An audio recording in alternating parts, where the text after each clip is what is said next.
Good morning dear students, I hope कि आप सभी अच्छे होंगे, अपनी सेहत का ध्यान रख रहे होंगे।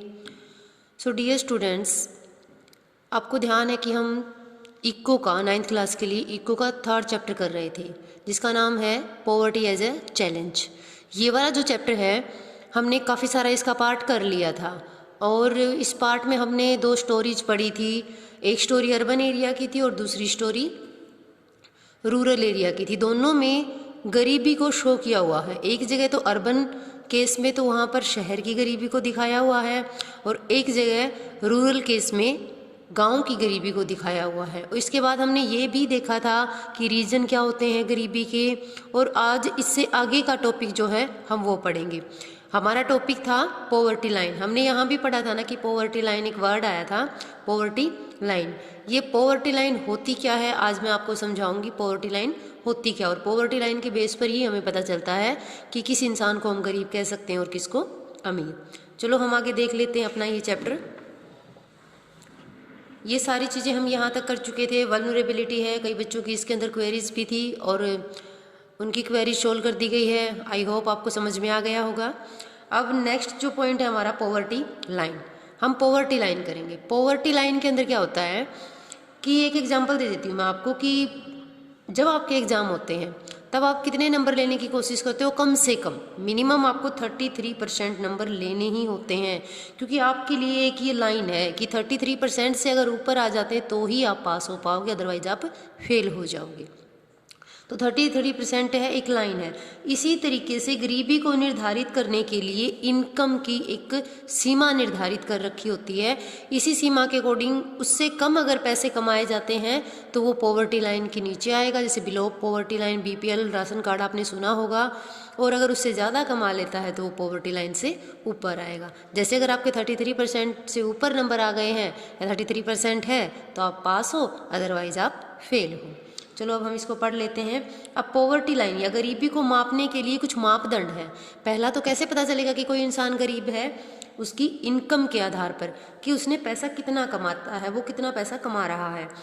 अगर उसकी इनकम ज़्यादा है तो डेफिनेट वो अमीर है। दूसरा होता है उसका कंजप्शन। ठीक है, कंजप्शन को देख लेते हैं हम, क्या क्या होता है कंजप्शन, खर्च। ठीक है, कंजप्शन जो वो करता है उसके आधार पर भी हम बता सकते हैं कि वह अमीर है या गरीब है, क्योंकि जो इंसान अमीर होगा वो ज़्यादा ही खर्च करता है। ठीक है, अब यहाँ पर साफ साफ दिखाया हुआ है, यहाँ पर एग्जाम्पल दिए हुए हैं। यहाँ पर अलग अलग देश में अलग अलग पॉवर्टी लाइन होती है। जैसे कि यहाँ पर एक नीचे एग्जाम्पल दिया हुआ है यूनाइटेड स्टेट और इंडिया का। लेकिन उससे पहले हम ये देख लेते हैं कि जो हमारी पॉवर्टी लाइन है वो क्या शो करती है। A person is considered poor if his or her income or consumption level falls below a given minimum level necessary to fulfil basic needs. अगर उसकी इनकम इतनी नहीं है कि उसकी बेसिक नीड्स को फुलफिल कर दे तो वो इंसान गरीब होता है। अब अलग अलग शहर के लिए, अलग अलग कंट्री के लिए गरीबी अलग होती है। जैसे इंडिया की अगर हम बात करें या फिर यूनाइटेड स्टेट की हम बात करें तो यूनाइटेड स्टेट में वह इंसान गरीब होता है जिसके पास कार नहीं होती है, गाड़ी नहीं होती है। लेकिन इंडिया की अगर बात करें तो कार रखना आज भी विलासिता है, मतलब कोई कंपलसरी नहीं है कार रखना, ज़रूरत नहीं है कार, लेकिन अमेरिका में इसको एक ज़रूरत माना जाता है। ठीक है, तो अलग अलग देश में अलग अलग चीज़ें शो की हुई होती हैं। ठीक है, while determining the poverty line in India a minimum level of food requirement, clothing, footwear, fuel and light, educational and medical requirement etcetera. तो डियर स्टूडेंट्स, हम बहुत बार ये देखते हैं कि जब गरीबी की बात आती है तो 3 हमारी मूलभूत आवश्यकताओं की बात की जाती है, रोटी, कपड़ा और मकान। लेकिन अब ये चीज़ें बढ़ गई हैं। अब इनके साथ साथ इंसान की जो रिक्वायरमेंट है, फूड की रिक्वायरमेंट, रोटी, कपड़ा, मकान, ये सारी चीज़ें जो हैं, रोटी, कपड़ा, मकान में फूड हमारा आ जाता है। क्लोथ्स, कपड़े पहनने के लिए, फुटवियर्स, फ्यूल और लाइट, एजुकेशन, मेडिकल रिक्वायरमेंट, अगर ये चीज़ें प्रॉपर नहीं मिल पाती हैं एक इंसान को तो वो इंसान गरीबी रेखा के नीचे आता है, बिलो पॉवर्टी लाइन कहलाता है। ठीक है, अब फिजिकल क्वांटिटी की बात करते हैं। These physical quantities are multiplied by their prices in rupees. ठीक है, ये जो फिजिकल क्वांटिटी है इनको मल्टीप्लाई कर लिया जाता है इनकी मतलब जो प्राइस है उससे। The present formula for good food requirement while estimating the poverty line is based on the desired calories requirement.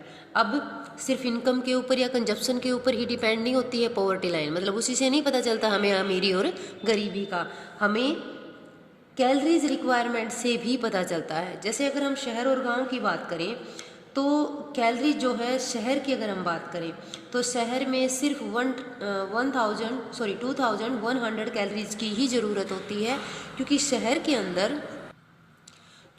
के अंदर क्या होता है कि फिजिकल वर्क बहुत कम किया जाता है, वो ऑफिशियली जो वर्क होते हैं वही ज़्यादा करते हैं। अगर गांव की हम बात करें तो वहाँ पर ज़्यादा कैलोरीज की ज़रूरत होती है, क्योंकि गांव के अंदर लोग जो है वो फिजिकल वर्क ज़्यादा करते हैं, ठीक है। और एज सेक्स के आधार पर भी ज़्यादा कैलोरीज और कम कैलोरीज की ज़रूरत होती है। अगर हम युवा वर्ग की बात करें तो उन्हें ज़्यादा कैलोरीज की ज़रूरत होती है। सेक्स की अगर हम बात करें तो महिलाओं को कम कैलोरीज की ज़रूरत होती है या फिर वो कम कैलोरीज ही ले पाती हैं। तो इस तरीके से कैलोरीज के हिसाब से भी गरीबी और अमीरी को मापा जाता है। Since people living in rural areas engage themselves in more physical work, ये चीज़ें तो हम पहले ही कर चुके हैं। Calories requirement in rural areas are considered to be higher than urban areas, ठीक है। अर्बन एरियाज से ज़्यादा कैलोरीज की ज़रूरत होती है रूरल एरियाज में। द मॉनेटरी एक्सपेंडिचर, मौद्रिक व्यय per capita needed for buying these calories requirement in term of food, grains etcetera, ठीक है। मतलब जो पर कैपिटा इनकम होती है, प्रति व्यक्ति आय होती है, needed for buying these calories, मतलब उस आय से वो क्या चीज़ें खरीदता, किस चीज़ को खरीदने की नीड होती है उसे, फूड ग्रेन्स, ताकि उसको कैलोरीज प्रोवाइड हो सके। तो डियर स्टूडेंट, अब है ना पॉवर्टी लाइन का जो डेटा है वो दिया हुआ है कि किस इंसान को हम गरीब मानेंगे और किसको अमीर मानेंगे। ये 2000 ईयर की बात चल रही है। अगर ईयर 2000 की बात करें हम तो फिक्स कर रखा था कि अगर गांव के लोग 328 पर मंथ कमा लेते हैं, ये पर कैपिटा इनकम की बात कर रहा है, तो अमीर मतलब गरीबी रेखा से ऊपर होते हैं। और अगर हम बात करें शहर की तो अर्बन एरिया में अगर 454 रुपये भी पर मंथ कमा लिए जाते हैं पर व्यक्ति या प्रति व्यक्ति आय के अकॉर्डिंग, तो क्या हो जाता है, वो गरीबी रेखा से ऊपर आ जाते हैं। बाकी सभी पॉवर्टी लाइन से नीचे रहते हैं, बिलो पॉवर्टी लाइन होते हैं।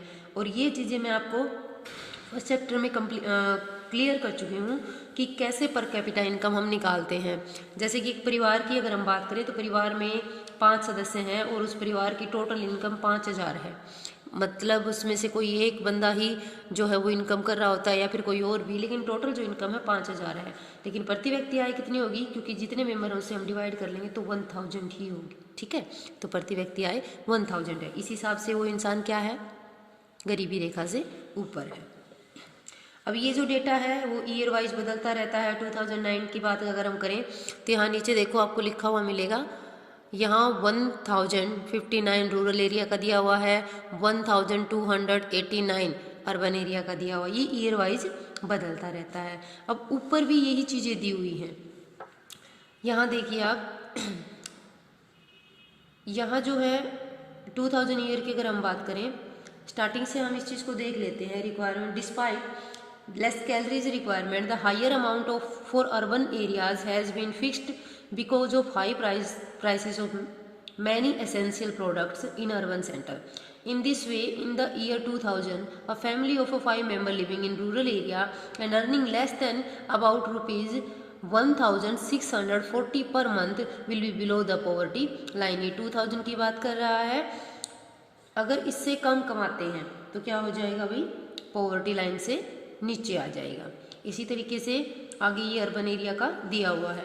अब ये सर्वे कौन करता है, हमें बताता कौन है कि पॉवर्टी लाइन के अंदर कौन कौन लोग आ रहे हैं, किस तरीके की मतलब जो रिक्वायरमेंट है वो रखी जाती हैं पॉवर्टी के लिए, बताता कौन हमें, ये हमें ऑर्गेनाइजेशन बताते हैं। और ये ऑर्गेनाइजेशन सिर्फ सर्वे करने के लिए ही होते हैं। यहाँ एक ऑर्गेनाइजेशन का नाम दिया हुआ है, National Sample Survey Organisation, NSSO, ठीक है। इसकी फुल फॉर्म आपको अच्छे से लर्न कर लेनी है, क्योंकि एग्जाम में बहुत बार पूछी जाती हैं, एग्जाम पॉइंट ऑफ व्यू से ये इंपॉर्टेंट हो जाती हैं। तो आपको इसकी फुल फॉर्म भी याद रखनी है और पता होना चाहिए कि आपको ये क्या है। ये एक ऑर्गेनाइजेशन है जो पॉवर्टी लाइन के लिए क्या करता है, सर्वे करता है। ठीक है, अब अगर हम बात करें वर्ल्ड बैंक की, तो वर्ल्ड बैंक ये सर्वे करवाता है और वर्ल्ड बैंक विश्व के स्तर पर ये बताता है कि पॉवर्टी लाइन है क्या। पूरे विश्व के स्तर पर हमारी पॉवर्टी लाइन क्या शो करती है कि अगर एक इंसान पर डे $1 भी अगर नहीं कमा पाता है तो वो पॉवर्टी लाइन के नीचे आता है, अदरवाइज वो पॉवर्टी लाइन से ऊपर आता है। ठीक है, अब हम बात कर लेते हैं पॉवर्टी एस्टीमेट की। ठीक है, अब यहाँ पर जो भी कुछ दिया हुआ है डियर स्टूडेंट्स, आगे ये टेबल में साफ साफ शो किया हुआ है, तो मुझे लगता है कि मैं आपको टेबल समझा दूँ, आपको बेटर तरीके से ये चीज़ें समझ में आ जाएंगी। तो आप टेबल को देखिए, ये टेबल आपको ऊपर दिखाई दे रही होगी, यहाँ आपको रेशो दिया हुआ है। ठीक है, estimate of poverty in India, poverty ratio और नंबर ऑफ द पुअर। अगर हम बात करें 1973 और 74 की, तो रूरल एरिया में कितने प्रतिशत लोग जो हैं गरीब थे, 56.4%। ठीक है, और अर्बन एरिया की अगर हम बात करें तो 49% जो लोग हैं वो पुअर थे। और कंबाइन अगर हम दोनों का एवरेज निकालेंगे दोनों की, तो 54.9 निकलता है। ठीक है, उसी तरीके से अगर 20 साल के गैप की अगर हम बात करें, 93 की अगर हम बात करें, तो गरीबी है काफ़ी घटी है, 56 से 37 पर आ गई है। और उसके 7 साल या 8 साल 6 साल बाद ही क्या हो जाता है, ये गरीबी और भी घट जाती है, 10% लगभग घट जाती है गांव के एरिया में। अब शहर के एरिया का भी यही हाल है, पहले गरीबी इतनी थी, बाद में फिर घट गई, उसके बाद में फिर घट गई। तो इस तरीके से गरीबी घट रही है। ठीक है, कंबाइन की अगर बात करें तो वो भी। अब संख्या जो है मिलियन में है, ये 261 मिलियन गांव के अंदर लोग मिलते हैं हमें गरीब, और शहर में 60 मिलियन। ठीक है, इस तरीके से ईयर वाइज डेटा दिया हुआ है और यहाँ कंबाइन भी करके दिया हुआ है। तो डियर स्टूडेंट, इस तरीके से हमें पता चल जाता है कि गरीबी की जो दर है वो घट रही है, गरीबी मीन्स घट रही है। ठीक है, अब हम आगे बात करते हैं वल्नरेबल ग्रुप्स। कुछ ग्रुप्स ऐसे होते हैं जिनके अंदर वही पॉवर्टी ज़्यादा पाई जाती है, जैसे the proportion of people below poverty line is also not same for all social groups and economic category in India। हर एक ग्रुप के लिए इक्वल नहीं है पॉवर्टी लाइन। ठीक है, social group which are most vulnerable to poverty are scheduled caste and scheduled tribe household. ठीक है, जो लोग अनुसूचित जाति या अनुसूचित जनजाति, जो आदिवासी एरिया है, उन लोगों में ये असुरक्षा का भाव ज़्यादा मिलता है। Similarly among the economic groups, the most vulnerable groups are the rural agriculture labor households and the urban casual labor household। ठीक है, गांव के अंदर जो खेती हर मजदूर हैं उनमें ये चीज़ें बहुत ज़्यादा देखने को मिलती हैं, शहर में जो दिहाड़ी के मजदूर हैं उनमें ये चीज़ें बहुत ज़्यादा देखने को हमें मिलती हैं। ठीक है, अब यहाँ पर भी वल्नरेबिलिटी है, वो लोगों में किस ग्रुप में ज़्यादा है, किस ग्रुप में कम है, वो चीज़ें हम यहाँ टेबल से देख लेते हैं। ठीक है, तो यहाँ दिया हुआ पॉवर्टी इन इंडिया 2000। ठीक है, 2000 का ये डेटा है, किसी की बुक में ये अलग भी मिल सकता है। मैं आपको इको पढ़ाते वक्त बहुत बार ये बातें बोल चुकी हूँ कि ईयर वाइज डेटा बदलता रहता है। अब ये 2000 की बात कर रहा है और आज 2021 है, 21 साल हो गए हैं, तो क्या ये डेटा सेम रहेगा? लेकिन आपकी जो न्यू बुक है उसमें आपको ये न्यू डेटा भी मिल जाएगा, अदरवाइज आप NCERT की ऐप से चेक करेंगे तो वहाँ भी आपको ये डेटा मिल जाएगा। ठीक है, अब इसमें देखिए मोस्ट वल्नरेबल ग्रुप्स, सबसे ज़्यादा असुरक्षा का भाव किस ग्रुप में पाया जाता है? अनुसूचित जनजाति में, मीन्स आदिवासी लोगों में, जो आदिवासी हुआ करते थे। ठीक है, अब आगे है अर्बन कैजुअल लेबर, जो शहर के लोग हैं, जो दिहाड़ी का काम करते हैं, जो झुग्गी बस्ती में रहते हैं, उनके अंदर भी ज़्यादा पाया जाता है। अब उनसे कम किस में है? गाँव में जो खेती करने वाले लोग हैं उनमें। ये ऐसे दिखा रखा कि किस में कम है। ठीक है, फिर शेड्यूल कास्ट में, इन चारों पांचों ग्रुप्स में से किस में सबसे कम है? शेड्यूल कास्ट में कम है, और सबसे ज़्यादा किस में है? ट्राइब में ज़्यादा है। और अगर हम ऑल ओवर की बात करें, एवरेज की बात करें, तो 26% ही जो है पॉवर्टी रेशो हमारा रह जाता है। अब हमने एक ऑर्गेनाइजेशन पढ़ा था जिसका नाम क्या था?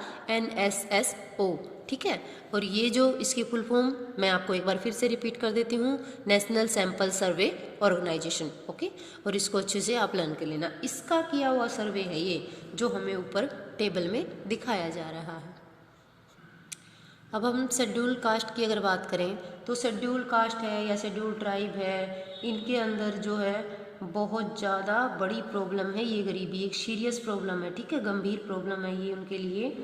सम recent studies have shown that except for the scheduled tribes household, all the other three groups, scheduled caste, rural agriculture laborers and the urban casual laborers, have seen a decline in poverty in the 1990s। 1990 के दशक के बाद सिर्फ जो tribe है उनके अंदर गरीबी कम नहीं हुई है, बाकी सभी तीनों के तीनों ग्रुप्स के अंदर गरीबी कम हुई है। तो ये एक पॉजिटिव है, ठीक है, पॉजिटिव डेटा हमें दिया गया है ये।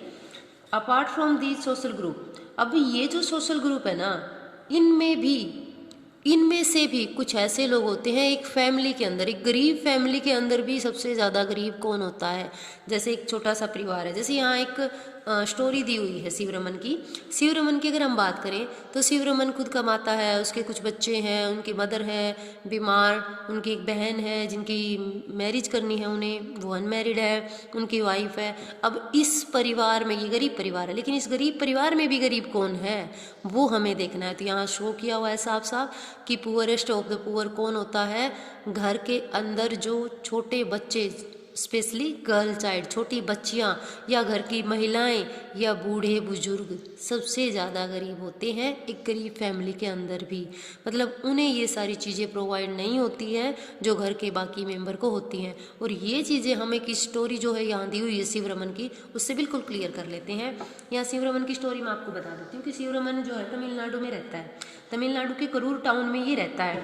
और करूर जो टाउन है वो फेमस है किसके लिए? हैंडलूम्स के लिए। मतलब यहाँ हाथ से जो फाइबर है उसकी मेकिंग का काम किया जाता है। लगभग 100 फैमिली रहती हैं। और जो शिवरमन है वो कोबलर है। कोबलर आप समझते होंगे, अरयुनथथियार, इस वर्ड को अगर आप देखोगे तो इसका मतलब होता है मोची, जो जूते बनाने का काम करता है। लेकिन ये जो वर्ड है ये तमिल लैंग्वेज में है, तमिल लैंग्वेज में मोची को अरयुनथथियार बोला जाता है, ठीक है। इस कास्ट को ही ये नाम दिया जाता है। नाउ अभी वो बाई कास्ट तो ये है, लेकिन काम क्या कर रहा है? एग्रीकल्चर में वो काम कर रहा है। पर डे के वो 50 रुपये कमा लेता है, लेकिन ये काम उसे 5 से 6 महीने ही मिल पाता है। एट अदर टाइम वो क्या करता है? He does odd jobs in the town, छोटी मोटी जॉब्स वो कर लेता है। उसकी वाइफ है शशिकला, वो भी घरों में काम करती है, जिसे कुछ कमा लेती है। उसकी बहन है जो 25 साल की है, अनमैरिड है वो। शिवरमन उसकी शादी करना चाहता है, लेकिन पैसे के अभाव के कारण एक योग्य वर उसके लिए वो नहीं ढूंढ पाता है। उसकी मदर है, उसकी मदर जो है एक मतलब विधवा है, मतलब शिवरमन के पिताजी हैं वो नहीं है, और उनकी मदर बीमार रहती है, ठीक है। अब इस स्टोरी की आगे की जो डिटेल्स हैं वो हम देख लेते हैं।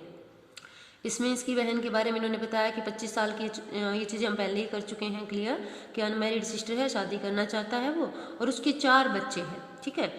कोई 1 साल से लेकर 16 साल तक। 16 साल की जो बड़ी बेटी है वो अपनी जो बुआ जी हैं, मतलब इनकी जो शिवरमन की बहन है, उनके साथ मिलकर काम करती है, घर के सारे काम करती हैं। और जो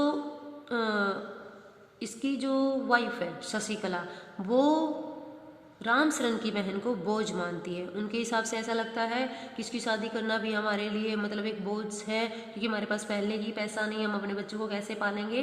तो बहुत सारे ख्याल वो अपने मन में लाती रहती है। उसकी कोई भी बेटी स्कूल नहीं जा पाती है, क्योंकि बुक्स खरीदना और लड़कियों को स्कूल भेजना ये तो लग्जरी लगती, विलासिता लगती है उन्हें।